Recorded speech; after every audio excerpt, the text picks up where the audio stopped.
السلام علیکم، میرا نام طاہر علی ہے اور میرے چینل کا نام دوستوں زبان ہے اور میں اس چینل پہ تشریحات اپلوڈ کرتا ہوں اور میرے چینل کو سبسکرائب کرنا نہ بھولیے۔ بسم اللہ الرحمن الرحیم۔ السلام علیکم ڈیئر اسٹوڈنٹس، امید ہے آپ لوگ ٹھیک ہوں گے اور آپ لوگوں کی زندگی خوشیوں کے ساتھ گزری ہوگی۔ تو آپ لوگوں کو لیے چلتا ہوں بن نمبر 6 کی تشریح کی طرف، لیکن میرے چینل پہ ہر نئے آنے والے ان کو چاہیے کہ میرے چینل کو سبسکرائب کریں اور گھنٹی بٹن ضرور دبائیں تاکہ میری ہر نئی آنے والی ویڈیو آپ کو بر وقت پہنچتی رہے اور آپ ان سے صحیح طریقے سے استفادہ مطلبی فائدہ اٹھاتے رہیں، استفادہ کرتے رہیں۔ تو لیے چلتا ہوں آپ لوگوں کو بن نمبر 6 کی تشریح کی طرف۔ میں تو ویسے بھی ایک شعر کی تشریح آپ لوگوں کو بتاتا رہتا ہوں تاکہ آسانی ہو آپ کے لیے۔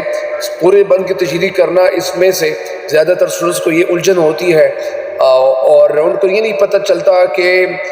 اس میں کون سے لفظ کی کیا مطلب یہ تشریح کروائی گئی۔ تو اس وجہ سے ایک شعر کی تشریح میں اس لیے کرتا ہوں تاکہ آپ لوگوں کے لیے آسانی ہو۔ تو یہاں پہ آغاز کرتا ہوں بن نمبر 6۔ یہاں پہ میں نے لکھا بھی 6 مطلب یہ لفظ، آتی ہے ندی،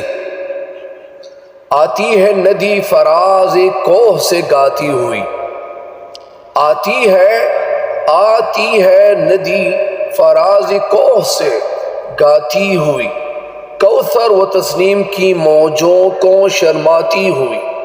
آئینہ سا شاہدی قدرت کو دکھلاتی ہوئی، سنگ رہ سے یا سنگ رہ سے گاہ بجتی گاہ ٹکراتی ہوئی، چھیڑتی جا اس عراق دل نشی کے ساز کو، اے مسافر دل سمجھتا ہے تیری آواز کو، آتی ہے ندی فراز کوہ سے گاتی ہوئی۔ اس کی کیا معنی ہے؟ فراز کوہ کے معنی ہے پہاڑ کی چوٹی، فراز چوٹی کو کہتے ہیں، یعنی کوہ پہاڑ کو کہتے ہیں، گاتی ہوئی، کوثر و تسنیم کی موجوں کو شرماتی ہوئی۔ کوثر و تسنیم کا مطلب یعنی بہشت کی 2 ندیوں کا نام، بہشت مطلب جنت کی 2 ندیوں کے نام، وہ کیا ہے؟ وہ کوثر اور تسنیم ہے۔ یعنی کوثر و تسنیم کو موجوں کو شرماتی ہوئی، موج ویوز لہریں، یعنی وہ لہریں کہ جو دریا میں پیدا ہوں اس کو، یعنی ان لہروں کو موجیں کہتے ہیں۔ شرماتی ہوئی یعنی شرما دینا۔ تو اب اس کی جو تشریح ہے وہ کیا بنتی ہے آپ لوگوں کے سامنے رکھتا ہوں۔ شاعر علامہ محمد اقبال رحمۃ اللہ شعر میں ہمالیہ نظم یعنی پہاڑ کی طرف مخاطب ہوتے ہوئے کہتے ہیں کہ ہمالیہ کی بلندیوں کو یا ہمالیہ کی بلندیوں سے یعنی ندی کی شکل میں جو پانی لہریں مارتا نیچے آتا ہے، یعنی ہمالیہ کی بلندیوں سے ندی کی شکل میں جو پانی لہریں مارتا نیچے آتا ہے، اس کی آواز سننے والوں کو یوں محسوس ہوتی ہے جیسے کوئی گا رہا ہو۔ یعنی کہنا یہ چاہتے ہیں کہ ہمالیہ کی بلندیوں سے ندی کی شکل میں جو پانی لہریں مارتا ہوا، ظاہری بات ہے کہ وہ جگہ اتنی زیادہ بلند ہے اور اتنی بلندی سے جب پانی نیچے بہہ کے آتا ہے تو ظاہری بات ہے کہ آواز تو سے پیدا تو ہوتی رہتی ہے، اور جب وہ وقت صبح کا ہو یا رات کے اندھیرے کا ہو، رات یعنی ڈھلی ہوئی ہو اور رات کا کافی وقت گزر چکا ہو، تو اس وقت جو پانی کی جو آواز ہے وہ بہت زیادہ سریلی معلوم ہوتی ہے۔ تو یہاں پہ کہنا یہ چاہتے ہیں کہ جو پانی لہریں مارتا نیچے آتا ہے، بہ کے نیچے آتا ہے، اس کی آواز سننے والوں کو یوں محسوس ہوتی ہے جیسے کوئی گا رہا ہو۔ ندی کا منظر اس درجے خوبصورت ہوتا ہے، یعنی کوثر و تسنیم کے موجیں بھی اس سے شرما جائے، مطلب یعنی جو کوثر و تسنیم کی جو موجیں ہیں وہ بھی ان کی آوازوں کو سن کر وہ شرما جائے۔ اصل میں شاعر اس شعر میں کہنا یہ چاہتے ہیں، دوبارہ سنیں، کہ پہاڑی کی بلندی سے ندی گاتی ہوئی بہتی چلی آ رہی ہے یا بہتی ہوئی چلی آ رہی ہے، پہاڑوں کی اونچ نیچ کی وجہ سے اس کا پانی اس ترتیب سے، اس طرح، اس انداز سے شور کر رہا ہے جیسے کہ کوئی گا رہا ہو۔ اس ندی کا پانی اتنا صاف، شفاف مطلب جس سے نظر آر پار جا سکے، اور پاکیزہ ہے کہ جس کی یعنی اتنا صاف شفاف اور پاکیزہ ہے کہ جن کی کوثر و تسنیم نام کی نہریں بھی اس سے شرم کھا رہی ہیں مطلب کہ ہم تو وہ صفائی اور شفافی یعنی شفافی نہیں رکھتی جو ہمالیہ کی ندی کے پانی میں ہے۔ ظاہری بات ہے کہ اس نظم میں یعنی بہت خوبصورت طریقے سے علامہ محمد اقبال رحمۃ اللہ علیہ یعنی جو پانی کا جو انداز ہے اور جو ہمالیہ پہاڑ کا جو انداز ہے وہ بہت خوبصورت لفظوں میں یعنی عملی جامہ پہناتے ہوئے کہتے ہیں۔ ظاہری بات ہے کہ علامہ اقبال رحمۃ اللہ کی شاعری بھی کتنی عجیب شاعری ہے، اور جب ہم سنتے ہیں تو ہم حیران رہ جاتے ہیں۔ ظاہری بات ہے کہ وہ شاعر تھے ہی ایسے۔ تو اب اس شعر کی تشریح ہو گئی، دوسرے شعر کی تشریح کی طرف چلتے ہیں۔ آئینہ سا شاہد قدرت کو دکھلاتی ہوئی، آئینہ سا شاہد قدرت کو دکھلاتی ہوئی، سنگرہ سے گاہ بجتی گاہ ٹکراتی ہوئی۔ آئینہ سا شاہد قدرت کا محبوب، آئینہ سا مطلب آئینے کی طرح، شاہد قدرت کا محبوب، قدرت کا پیارا، سنگ راہ راستے کا پتھر، سنگ راہ کے معنی ہے راستے کا پتھر، بجتی یعنی گانا بجانا، یعنی ٹکراتی ہوئی، بجتی گاہ یعنی سنگراہ سے گاہ بجتی، یعنی سنگراہ راستے کا پتھر، گاہ کے معنی یعنی کبھی، تو گاہ کے معنی کبھی مطلب یعنی ان کے ساتھ ٹکراتی ہوئی۔ اب اس شعر کی تشریح یہ ہے کہ شاعر علامہ اقبال رحمۃ اللہ اس شعر میں کہنا یہ چاہتے ہیں کہ اے ہمالیہ، یوں لگتا ہے کہ یہ ندی مناظر فطرت کے مشاہدہ کرنے والے کو آئینہ دکھاتی ہوئی اپنی منزل کی طرف گامزن ہے۔ اس کا اندازہ کچھ یوں ہوتا ہے کہ راہ میں آنے والے سنگریزوں سے یعنی پتھروں سے کبھی بچ کر نکلنے کی کوشش کرتی ہے تو کبھی ان سے ٹکرا بھی جاتی ہے۔ یعنی ظاہری بات ہے کہ جب پانی بہہ رہا ہو تو پانی کبھی ایک پتھر سے جا کے ٹکراتا ہے، کبھی دوسری جگہ سے دوسرے پتھر سے جا کے ٹکراتا ہے۔ تو اسی ٹکرانے کے انداز کو شاعر نے بیان کیا ہوا ہے۔ دوبارہ اس شعر کی تشریح سنیں۔ شاعر اس شعر میں کہنا یہ چاہتے ہیں، اور کیا کہنا چاہتے ہیں کہ یوں لگتا ہے کہ یہ ندی مناظر فطرت کے مشاہدہ کرنے والوں کو آئینہ دکھاتی ہوئی اپنی منزل کی طرف گامزن ہے، اور پہاڑی کی ندی جو پہاڑ کی بلندی سے گاتی ہوئی بہتی چلی آ رہی ہے، اس کا مزید وصف، اس کی مزید صفت تعریف شاعر نے یہ بتایا ہے، شاعر نے یوں کیا ہوا ہے یا تعریف اس طرح کی ہوئی ہے کہ اس کا پانی قدرت کی محبوبہ یا حسینہ کو آئینہ دکھا رہا ہے، کیونکہ پانی اتنا صاف اور شفاف ہے کہ اس میں چیزوں کا عکس اس طرح نظر آ رہا ہے جس طرح کوئی حسینہ اپنا چہرہ اپنے سامنے رکھے ہوئے آئینہ میں دیکھ رہی ہو۔ ندی کے راستے میں یعنی کہنا یہ چاہتے ہیں کہ جس طرح کوئی حسینہ ہوتا ہے یا کوئی عام بندہ ہوتا ہے، ان کے جیب میں آئینہ ہوتا ہے، تو جب وہ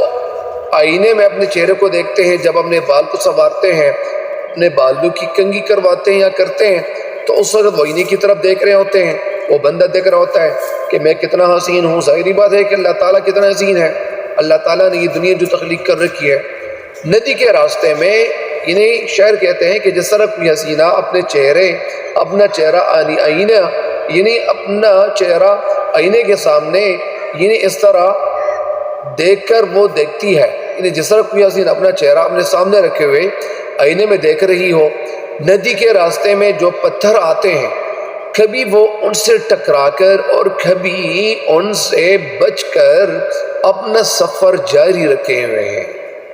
یعنی کہنا یہ چاہتے ہیں کہ یہ جو پانی جس انداز سے بہہ رہا ہوتا ہے تو کبھی ایک جگہ سے جا کے وہ ٹکراتا ہے، کبھی دوسری جگہ یعنی وہ ٹکراتا ہے، تو وہ ایسا دکھائی دیتا ہے کہ آئینہ سے شاید قدرت کو دکھلاتی ہوئی، کہ یہ ایک آئینہ یعنی اللہ تعالیٰ کی قدرت کو ایک آئینہ دکھاتی ہوئی، یعنی جس طرح کوئی حسینہ ہے وہ اپنے چہرے کو دیکھتی ہے کہ میں کتنی خوبصورت ہوں، تو جس طرح وہ اس خوبصورتی کو دیکھتی ہے تو یہاں پہ بھی مطلب یہی خوبصورتی دکھائی دیتی ہے۔ یعنی کہنا یہ چاہتے ہیں کہ جس طرح کوئی مطلب یعنی حسینہ اپنے چہرے کو آئینے میں دیکھ رہا ہے، کیونکہ پانی اتنا صاف اور شفاف ہے کہ اس میں چیزوں کا عکس اس طرح نظر آ رہا ہے، یعنی اصل میں یعنی جو چیزیں ہیں تو ان چیزوں کی جو عکوس ہے، ان کے جو عکس ہے وہ اس طرح صاف نظر آ رہی ہیں، یا وہ اس طرح صاف نظر آ رہا ہے جس طرح کوئی حسینہ اپنا چہرہ اپنے سامنے رکھے ہوئے آئینے میں دیکھ رہی ہے۔ یعنی ندی کے راستے میں جو پتھر آتے ہیں، کبھی ان سے ٹکرا کر اور کبھی ان سے بچ کر نکلنا، یعنی کہنا یہ چاہتے ہیں کہ جس طرح یعنی جو برف سے پانی بنتا ہے اور وہ پگھلتا ہے، تو لہٰذا اتنا خوبصورت پانی جو یعنی صاف ہو، شفاف ہو، تو اس پانی میں مختلف چیزوں کی عکس دکھائی دیتی ہے، ان کی مطلب یہ جو جسامت ہے وہ دکھائی دیتی ہے، تو اسی جسامت کی طرف یعنی شاعر کہتے ہیں۔ تو امید ہے کہ انشاءاللہ آپ اس شعر کی تشریح بھی سمجھ چکے ہوں گے۔ آخری جو شعر ہے وہ یہ ہے، چھیڑتی جا اس عراق دل نشیں کے ساز کو، چھیڑتی جا اس عراق دل نشیں کے ساز کو، اے مسافر دل سمجھتا ہے تیری آواز کو۔ چھیڑتی جا یعنی نغموں کو چھیڑتے جاؤ، چھیڑو۔ عراق دل نشیں کا مطلب ہے یعنی مراد دل میں اثر پیدا کرنے والا راگ۔ عراق دل نشیں کا مطلب یعنی دل میں اثر پیدا کرنے والا راگ، اس کا مطلب یہی ہے۔ تو اے مسافر دل سمجھتا ہے تیری آواز کو۔ باقی الفاظ کی معنی مشکل نہیں ہے۔ شاعر اس شعر میں کہنا یہ چاہتے ہیں علامہ اقبال رحمۃ اللہ علیہ کہ تو اس طرح دل لبھانے والی موسیقی کے ساز کو چھیڑتی جا کہ میرا دل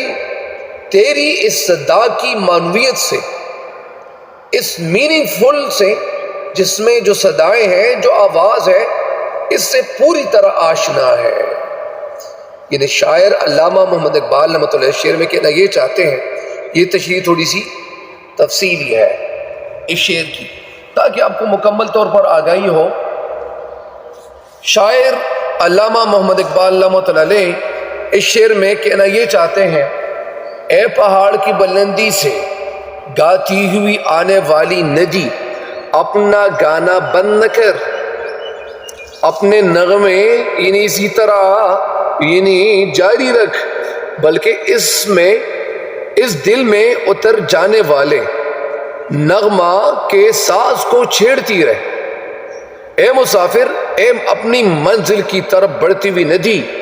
میرا دل میرے نغمے کی آواز یعنی راز کو سمجھتا ہے، یعنی تیرے نغمے کی آواز میں جو راز ہے، جو پوشیدہ راز ہے، وہ سمجھتا ہے میرا دل۔ اس شعر میں علامہ محمد اقبال رحمۃ اللہ علیہ نے اس فلسفہ زندگی کی طرف اشارہ کیا ہے کہ جس طرح ندی اپنی کسی منزل کی طرف روا دوا ہے اور بہہ رہی ہے، یہ ندی بہہ رہی ہے، اسی طرح آدمی بھی کسی منزل کی طرف چلا جا رہا ہے۔ یعنی کہنا یہ چاہتے ہیں علامہ اقبال رحمۃ اللہ کہ جس طرح یہ ندی اپنی منزل کی طرف یعنی بہہ رہی ہے، ان کو اپنی منزل کا پتہ ہی نہیں ہے، اسی طرح انسان کی زندگی بھی اسی طرح گزر رہی ہے۔ جس طرح ندی اپنے سفر کے اختتام پر دریا میں جا کر گرتی ہے، اسی طرح آدمی بھی اپنی زندگی کے خاتمے پر دریائے موت میں جا گرتا ہے۔ جس طرح ندی دریا میں گر کر دریا ہو جاتی ہے، اسی طرح آدمی کی زندگی بھی موت کے دریا میں گر کر دریا ہو جاتی ہے۔ انسانی زندگی ختم نہیں ہوتی بلکہ مزید وسعت اختیار کر لیتی ہے۔ سفر اور اس کے انجام کی اور اس کی جو مماثلت ہے، جو یکسانیت ہے، جو ایک سملرٹی ہے، مطلب ایک طرح کی بنا پر شاعر کہتا ہے کہ اے ندی میں تیری آواز کو سمجھتا ہوں کہ آخر تو کہنا کیا چاہتی ہے، تو کون سا نغمہ گا رہی ہے، تو کون سا نغمہ الاپ رہی ہے، اور اس کا مقصد کیا ہے، اس کی معنویت کیا ہے، اور اس کا مقصود کیا ہے۔ اس سے بھی یہ مقصود ہو سکتا ہے کہ اے ندی، جس طرح تو اپنے وطن اصلی کو، اپنے اصلی وطن کو چھوڑ کر کسی نامعلوم سفر پر شور کرتی ہوئی آگے جا رہی ہے، بہتی جا رہی ہے، شور کرتی ہوئی جا رہی ہے، اسی طرح میں بھی اپنے اصل وطن یعنی عالم ارواح سے کٹ کر دنیا میں آیا ہوا ہوں، اور تیری طرح اے ندی میں بھی اپنی کسی نامعلوم منزل کی طرف روا دوا ہوں۔ چلاتی تو بھی ہے اور چلاتا میں بھی ہوں، یعنی تو بھی چلا رہی ہے اور میں بھی چلا رہا ہوں، یعنی ندی کی طرف اشارہ کرتے ہیں۔ اس لیے میں تمہارے دل کی آواز کو، اس لیے میں تمہارے دل کی دھڑکن کو سمجھتا ہوں کہ تیرے دھڑکن میں کیا ہے، میرے دھڑکن میں کیا ہے، میرے دل میں کون سے راز ہے، تمہارے دل میں کون سے راز ہے۔ تو ان رازوں سے فرد افشا کرنے کے لیے، ان رازوں کو آگاہ کرتے ہوئے ان رازوں سے فرد افشا کرنے کے لیے شاعر نے یعنی کتنے خوبصورت انداز سے یعنی ایک زندگی کے انداز کو، زندگی کا جو راز ہے انہوں نے آگاہ کیا ہوا ہے۔ تو ظاہری بات ہے کہ ہماری زندگی بہت تیزی کے ساتھ گزر رہی ہوتی ہے، جس طرح ندی بھی مطلب یعنی دوسری ندیوں میں جا کر گرتی ہے اور پانی بنتا چلا جاتا ہے، مطلب اس سے دریا بنتے ہیں، اور دریا بننے کے بعد پھر اس دریا کا پانی سمندر میں جا کر گرتا ہے۔ تو اسی انداز کو شاعر نے بہت خوبصورت انداز سے انہیں واضح کیا ہوا ہے۔ اب اس کی جو تشریح بنتی ہے آخر میں بند کی صورت میں، اس شعر کی تشریح مکمل ہوگی۔ مجھے امید ہے کہ انشاءاللہ آپ ان اشعار سے فائدہ ضرور اٹھائیں گے۔ اگر مزید آپ لوگ اس بند کی تشریح سننا چاہتے ہیں، ایک دو بند کی دوبارہ میں کرتا ہوں، تو اس کی جو تشریح بنتی ہے مطلب یعنی بند نمبر 6 کی، تو وہ میں اکٹھی بیان کرتا ہوں تاکہ آپ لوگوں کے اوپر یہ مزید یہ تشریح واضح ہو جائے۔ شاعر علامہ محمد اقبال رحمۃ اللہ علیہ اس بند میں کہنا کیا چاہتے ہیں؟ شاعر علامہ محمد اقبال رحمۃ اللہ علیہ یعنی کہنا یہ چاہتے ہیں کہ اس کی جو تشریح بنتی ہے، شاعر علامہ محمد اقبال رحمۃ اللہ علیہ ان اشعار میں یعنی منظر کشی کا کمال دکھاتا ہے۔ یہ اس کی تشریح شروع ہو گئی اور کہتا ہے کہ پہاڑ کی بلندی سے جو ندی گاتی ہوئی آ رہی ہے، اس کا پانی اس قدر شفاف اور صاف اور شفاف اور خوشگوار ہے کہ جنت کی نہروں کے پانی کی طرح ہے، کہ پانی سے مشابہ ہے، اور اس میں ارد گرد کی چیزوں کا عکس بھی نظر آتا ہے۔ کبھی بڑے پتھروں سے بچ کر نکل جاتی ہے اور کبھی ان سے ٹکرا جاتی ہے، کیونکہ پہاڑی ندیوں کے بہنے سے بہت خوش آئند آوازیں پیدا ہوتی ہیں۔ اس لیے شاعر نے ندی کو ایک گویہ یعنی ماہر موسیقی یعنی فرض کر کے اس سے خطاب کیا ہے کہ اے ندی، تیری طرح میرا دل بھی نغموں سے لبریز ہے، میں تیرا ہمدم اور تیرا ہمراز اور تیرا ساتھی اور ہمراز ہوں، اس لیے تو میرے دل کے ساز کو بھی چھیڑتی جا، جس میں نہایت دلکش موسیقی پوشیدہ ہے۔ یہ بہت خوبصورت مصرع ہے۔ شاعر نے پہلے تو اپنے دل کو ساز سے تشبیہ دی ہے، اور ساز سے تشبیہ دینے کے بعد یعنی ساز سے تشبیہ دی ہے، پھر اس ساز کو عراقی دل نشیں قرار دیا ہے۔ دل سمجھتا ہے کہ تیری آواز کو، اس کے دو معنی ہو سکتے ہیں، ایک تو وہ جو اوپر بیان کیے گئے، اور دوسرے معنی یہ ہے کہ اقبال کے یہاں ندی زندگی کی علامت ہے، یعنی وہ زندگی کو ندی، یعنی یہ جو آپ سے تشبیہ دیا کرتے ہیں۔ چنانچہ ایک دوسری نظم فلسفہ غم میں وہ لکھتے ہیں، اور وہ شعر کچھ اس طرح سے ہے: ایک اصلیت میں ہے نہر روانی زندگی، گر کے رفعت سے ہجوم نوع انسان ہو گئی۔ اس معنی کو مد نظر رکھا جائے تو مطلب یہ ہوگا کہ اے ندی، میرا دل تیری حقیقت سے آگاہ ہے، کیونکہ جس طرح تو مسلسل رواں ہے اور بہہ رہی ہے، انسانی زندگی بھی اسی نہج پر، اسی طرز پر بسر ہو رہی ہے، گزر ہو رہی ہے یا گزر رہی ہے، یعنی یہی حال انسانی زندگی کا ہی ہے۔ دوبارہ اس کی طرح دوسرے بند کی تشریح بھی آپ کو سناتا ہوں۔ وہ کچھ یوں ہے کہ شاعر اس بند میں کہنا یہ چاہتے ہیں، اقبال ہمالہ، یعنی اس بند میں کہنا یہ چاہتے ہیں کہ پہاڑ کی بلندیوں سے میدانوں کی طرف آنے والی ندی گاتی ہوئی آتی ہے۔ شاعر نے پانی کے بہنے کی آواز کو